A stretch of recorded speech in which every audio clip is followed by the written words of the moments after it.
Good day, ladies and gentlemen. Welcome to the channel. We are on Shopify on our mobile device, and I'm going to show you how you can set up your theme. So let's jump straight in. The first thing you want to do from this interface on the bottom right hand side is tap on the three lines. Now that'll give you your menu.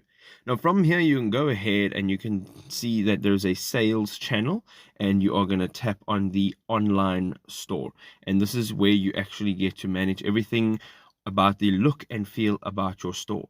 So right over here, you can see just underneath the preview, it says Dawn.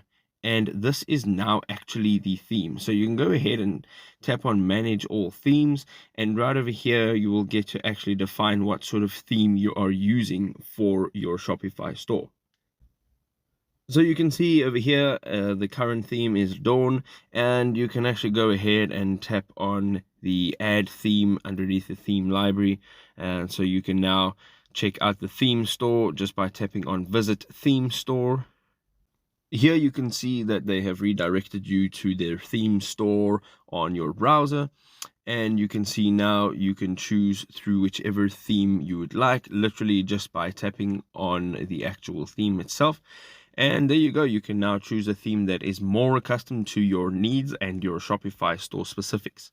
I hope this was helpful. If it was, don't forget to drop us a like. We'll see you in another awesome video. Cheers for now.